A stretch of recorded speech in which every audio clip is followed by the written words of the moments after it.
You've been doing it wrong. Talking, explaining, justifying yourself to people who don't deserve your words. You think if you argue hard enough, loud enough, they'll finally respect you. They won't, because respect isn't won through noise, it's commanded through silence, and you've been giving away your power every time you open your mouth. Here's what nobody tells you. The people who truly intimidate others never raise their voice. They don't need to. Their presence does the work. One look, one calculated pause, one moment of absolute stillness, and the room shifts. You can feel it. That primal discomfort when someone refuses to react, refuses to explain, refuses to play by the usual social rules. That's not cruelty, that's mastery. Most people are terrified of silence, so they fill every gap with words, explanations, justifications. They fidget, they break eye contact, they telegraph every emotion across their face like a neon sign. And in doing so, they hand over control to anyone watching. You've probably done this yourself without realizing it, and it's exactly why people don't fear you. They read you, predict you, and dismiss you. But what if you could flip that script entirely? What if you became the one person in the room no one could read, predict, or control? What if your silence became more threatening than anyone else's words? That's what you're about to learn. If you're ready to stop explaining yourself and start commanding respect, type untouchable in the comments right now. Claim it. Let's start with something most people misunderstand. Fear isn't rational.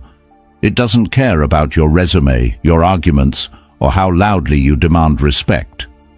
Fear lives in the ancient part of the brain, the part that kept our ancestors alive when a predator stepped into the clearing. And here's the thing, that part of the brain doesn't respond to words. It responds to signals. A predator doesn't announce itself. It doesn't explain why it's dangerous.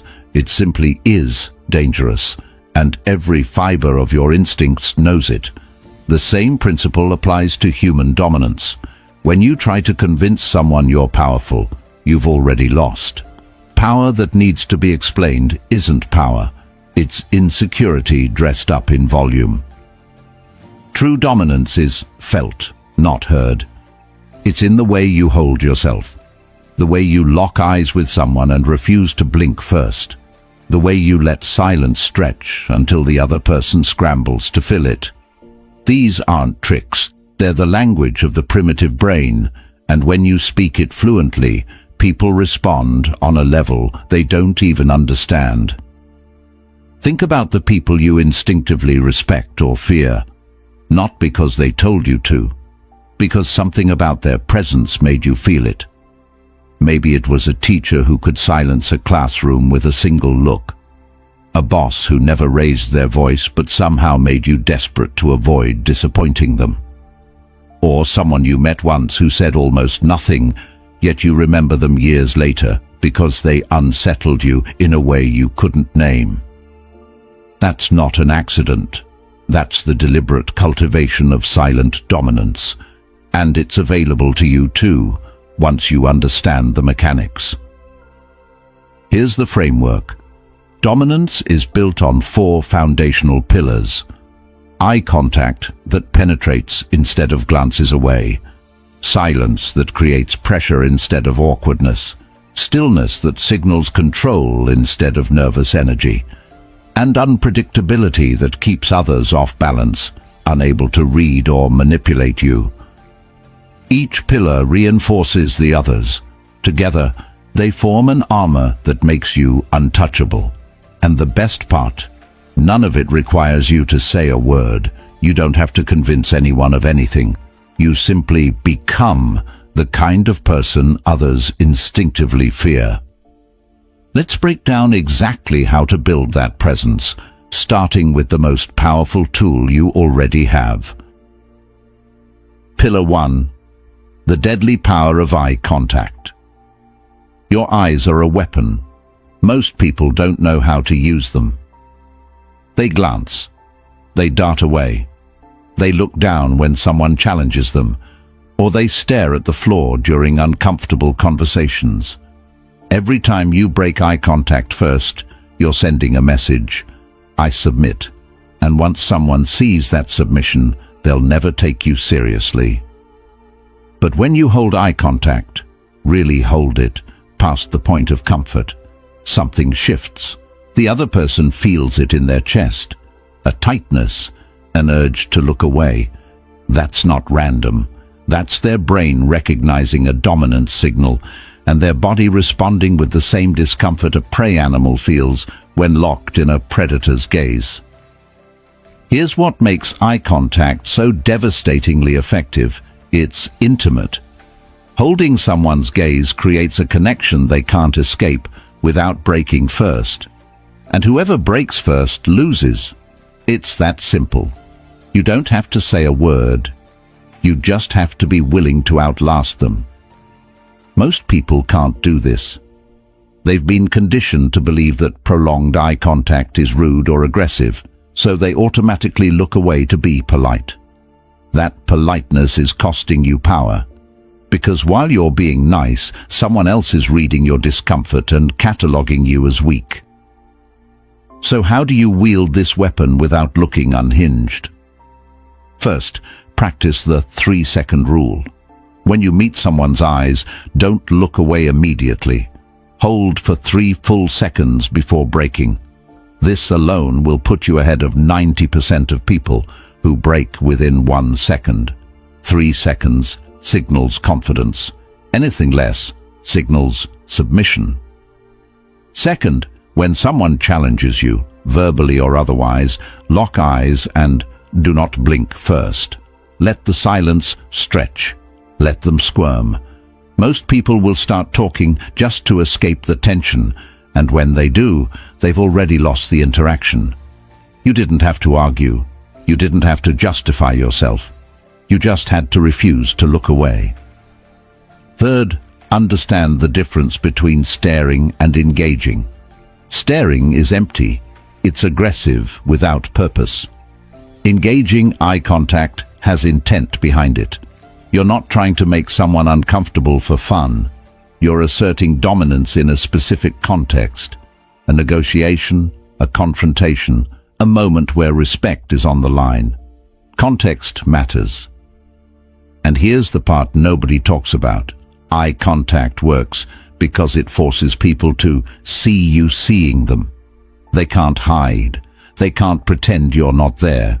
You become impossible to ignore, and that presence, that refusal to disappear, makes you dangerous.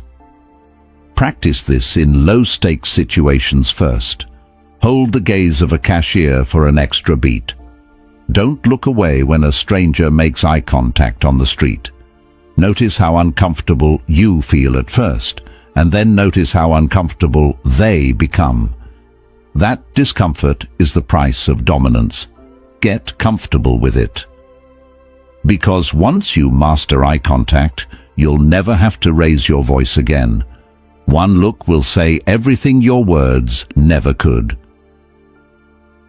Pillar 2. Strategic silence as a weapon. Silence terrifies people, and that terror is your advantage.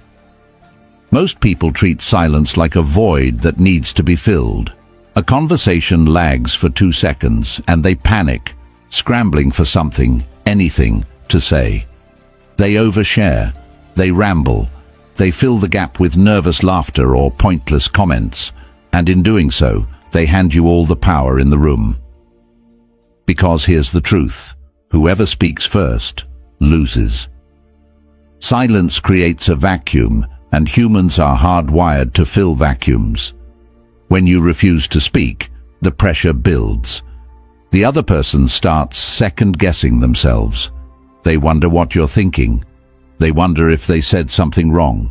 They wonder if you're judging them. And eventually they crack. They offer information you didn't ask for. They apologize for things that don't need apologies. They give you leverage without you saying a single word. This is how interrogators break suspects. This is how negotiators win deals, and this is how you dominate any interaction where someone expects you to react. Let's say someone insults you. Your instinct is to defend yourself, to argue back, to prove them wrong.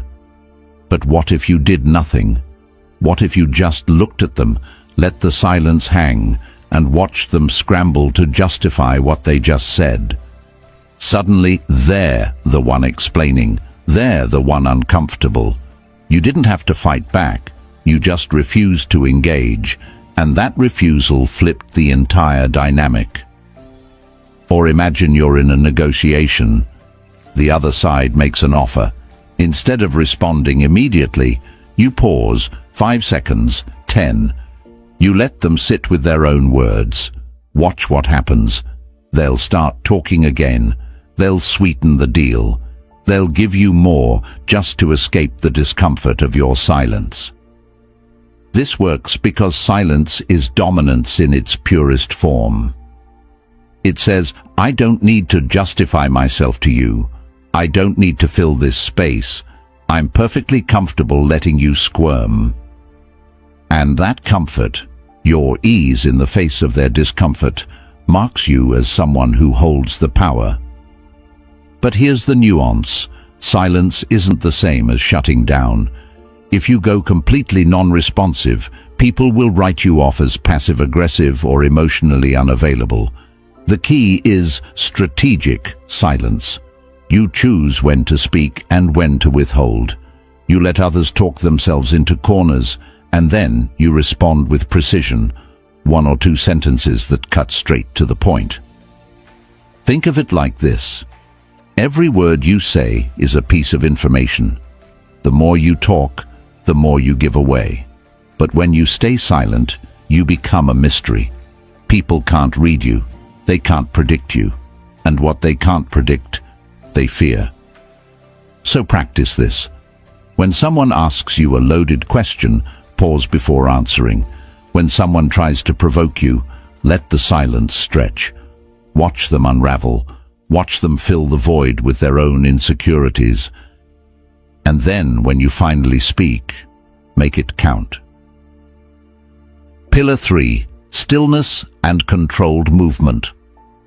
Nervous energy is a confession. You see it everywhere. People fidget. They shift their weight. They tap their fingers, bounce their legs, play with their hair.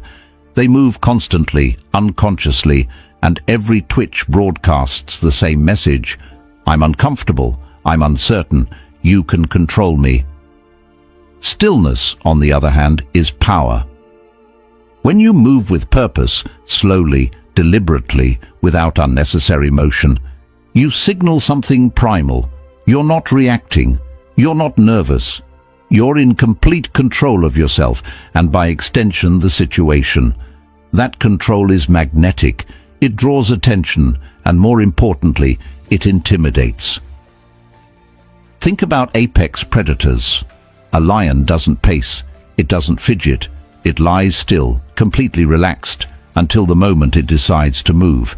And when it does move, every motion is intentional. That stillness isn't laziness. It's contained threat. It says, I don't need to waste energy proving anything. When I act, you'll know. You can cultivate that same energy. Start by eliminating unconscious movement. Notice when you fidget and stop. When you're standing, plant your feet and stay grounded. When you're sitting, don't shift around. Don't cross and uncross your legs. Don't tap your fingers. Just be still. This feels unnatural at first. You'll notice how much nervous energy you've been burning off through movement. But that discomfort is the point. Stillness forces you to sit with your own tension instead of externalizing it. And when you can hold that tension without releasing it, you become dangerous. Now, here's the flip side. When you do move, make it count. Walk with purpose. Don't shuffle. Don't rush. Move like you own every inch of space you occupy. Slow, deliberate movements signal confidence. Frantic, rushed movements signal anxiety. Watch people in positions of power. They don't hurry, they don't stumble. They walk into a room, pause and survey it before sitting down. That pause, that moment of stillness before action, commands attention. It says, I'm not in a rush, I don't need to react to you. I act when I'm ready. You can apply this everywhere. In a confrontation, stand still and let the other person pace or gesture wildly. You'll look calm, they'll look unhinged. In a meeting, don't fidget with your pen or phone. Sit back, stay still, and watch how much more seriously people take your words when you finally speak. Stillness is the opposite of reactivity, and when you refuse to react, when you stay grounded while everyone else spirals, you become the center of gravity in any room. Master this, and you'll never have to chase respect. It will come to you. Pillar 4. Unpredictability and becoming unreadable. Predictability is a weakness, and you've been handing it to your enemies for free. Every time you react the same way to the same trigger, you give someone a map to control you. They know exactly which buttons to push, which words will make you angry, which tactics will make you fold. You become a formula, and formulas are easy to exploit. The solution: become unreadable.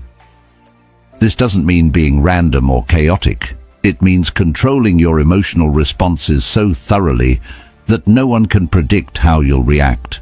Sometimes you respond to an insult with a calm smile. Other times you respond with icy silence. Sometimes you engage. Other times you walk away without a word. The unpredictability keeps people off balance, unsure of how to approach you, and that uncertainty creates fear. Here's why this works. Humans are pattern recognition machines. We feel safe when we understand how someone operates, but when we can't predict someone, when their reactions don't follow the expected script, our brains flag them as a threat. We don't know what they'll do next, and that lack of control is deeply unsettling. Think about poker. The best players don't show their hand. They cultivate a poker face, an emotional mask that reveals nothing. You can't tell if they're bluffing or holding a royal flush. That unreadability is what gives them the edge. The same principle applies to life. So how do you become unreadable? First, master your facial expressions. Most people's faces are billboards advertising their emotions. When they're angry, you see it. When they're nervous, you see it. When they're hurt, you see it. That transparency is a liability. Practice keeping your face neutral, especially in moments when you'd normally react. Someone insults you? Blank face. Someone tries to provoke you? Blank face. Don't give them the satisfaction of seeing you flinch. Second, delay your reactions. When something happens that would normally trigger you, an accusation, a challenge, a provocation, don't respond immediately. Pause. Let the moment breathe. Then respond in a way they won't expect. Maybe you laugh, maybe you say nothing, maybe you change the subject entirely. The key is breaking the pattern they anticipated. Third, vary your emotional range. If you're always calm, people learn to expect calm. If you're always aggressive, people learn to expect aggression. But if you're unpredictable, sometimes warm, sometimes cold, sometimes indifferent, people can never quite figure you out. And what they can't figure out, they can't manipulate. This isn't about being fake. It's about being strategically opaque. You don't owe anyone access to your inner world. You don't owe them predictable reactions. By keeping people guessing, you maintain control over how they perceive and interact with you. Here's the ultimate test. If someone can finish your sentences or predict your responses, you've become too readable. Tighten your mask, vary your approach, become the person no one can quite pin down. Because the moment you're unreadable, you become untouchable, and the moment you're untouchable, you've won. Now you see it, the whole picture. Eye contact that refuses to break. Silence that creates unbearable pressure. Stillness that radiates control. Unpredictability that keeps everyone guessing. These aren't separate tricks. They're pillars of a single system, and when you integrate them, you become someone no one dares to challenge. Imagine walking into a room and feeling the shift. People notice you without you saying a word. They straighten up. They watch you. They feel the weight of your presence, and something in them knows, instinctively, wordlessly, that you're not someone to be trifled with. That's not arrogance. That's mastery. You're no longer the person scrambling for respect, trying to justify yourself, arguing with people who don't deserve your energy. You've become someone who commands respect simply by existing in the space. Your silence says more than their shouting. Your stillness unsettles them more than their chaos unsettles you. And your refusal to be read or predicted makes you dangerous in a way they can't quite name. This is what it means to be untouchable. Not because you're invincible, but because you've removed all the handles people use to control you. They can't provoke you into reacting. They can't predict your next move. They can't read your emotions or manipulate your responses. You've become a locked vault, and they don't have the key. And here's the beautiful part. Once you reach this level, you no longer have to fight for anything. Respect comes to you. People defer to you without knowing why. Enemies think twice before challenging you.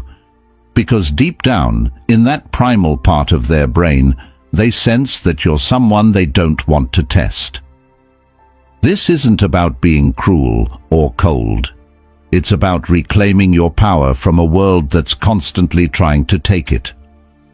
Every time you hold eye contact, every time you let silence do the talking, every time you stay still while others spiral, you're asserting dominance over your own life. You're becoming the person who doesn't need to explain, justify, or demand. You're becoming the person who simply is, and that presence alone is enough. So take what you've learned here, practice it, integrate it, and watch how the world around you changes, not because you forced it to, but because you changed first. You're untouchable now, and they'll feel it without you saying a word. If you're done begging for respect and ready to command it through silence alone, leave a comment below. I am untouchable.